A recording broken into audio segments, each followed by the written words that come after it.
Well, welcome to Sunday Stitch. Are you ready to learn continental knitting? If you are like most American knitters, then when you learned to knit, it was with the working yarn in your right hand. And you were taught to throw the yarn. Kind of like that. And if you're like most American knitters, then you would love to learn the trick of continental style knitting with the working yarn over in your left hand. So let's do that. What I'm making is another one of these, which is just a little garter stitch worked flat. There's some short rows in there. This is my coffee cup warmer. And like I said, I knit it flat and then I sew the end to end and make a seam right there. It looks like that. You take your coffee cup, put it inside its little sweater. Then you have to take a sip.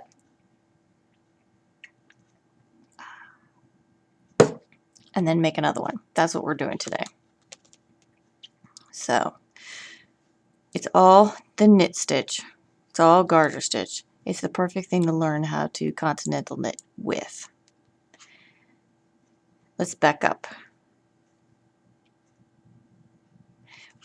When you throw the yarn, you do this probably 100,000 times and don't think about it. You take the yarn and you swing it from the right side to the left before you pull it up over between the two needles and then finish off. You're swinging it from the right to the left, but when the working yarn's in your left hand, you've already done that part. That's one of the reasons why continental knitting is so much faster, because there's no swinging it around. It's all right there ready to go. All you have to do is get the working yarn up and over the right tip between the two needles.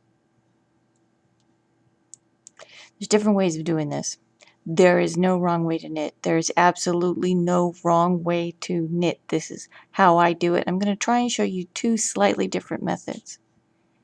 And then you are strongly encouraged to come up with a way that feels right for your own hands.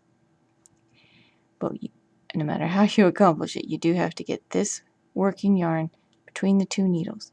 Notice that it comes from the left side and goes over towards the right side. That will give you a uncrossed knit stitch. And then on off. Bring the working yarn. I like to do it with my index finger. Notice how I bring it a little forward, up and over the right tip, and then pull the right tip down to the front and off. When I first started, I could do that. I had trouble with this part. What would happen would be that. And the working yarn would not stay where I needed it to be for me to finish the stitch. So when I first started, and I go back to it when I'm trying to knit fast or when I've got a tricky stitch or tension's tight, whatever. This is my trick. It's not that hard. Take this index finger, tap, hold it down. Then you can let go and off. Wrap that right needle, trap it. It's not going to go anywhere. Now you can finish and off. Trap and off. Once more, nice and slow. Take the working yarn with your left index finger, bring that index finger forward, around, and to the back, and finish off.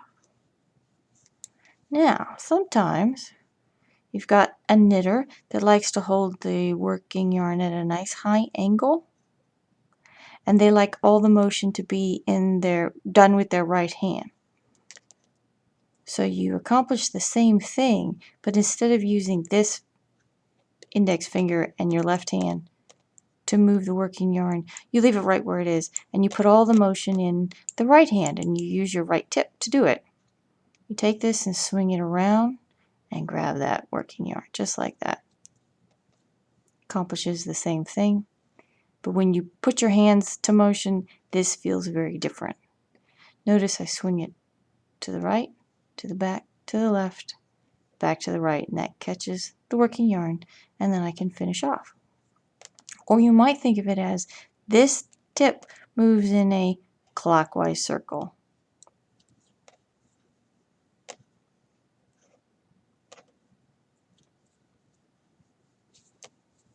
I'm a little awkward that way because that's not my natural movement.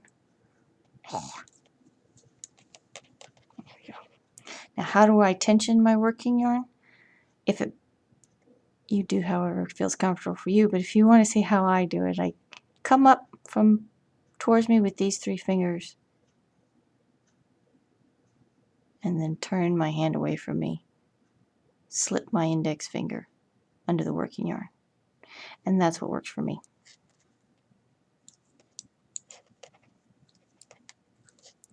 There we go. And that's the knit stitch continental style. I've got another video and it'll be the purl stitch continental style. Practice this one first if it's new to you. Get good with this one, then go back and do the purl one.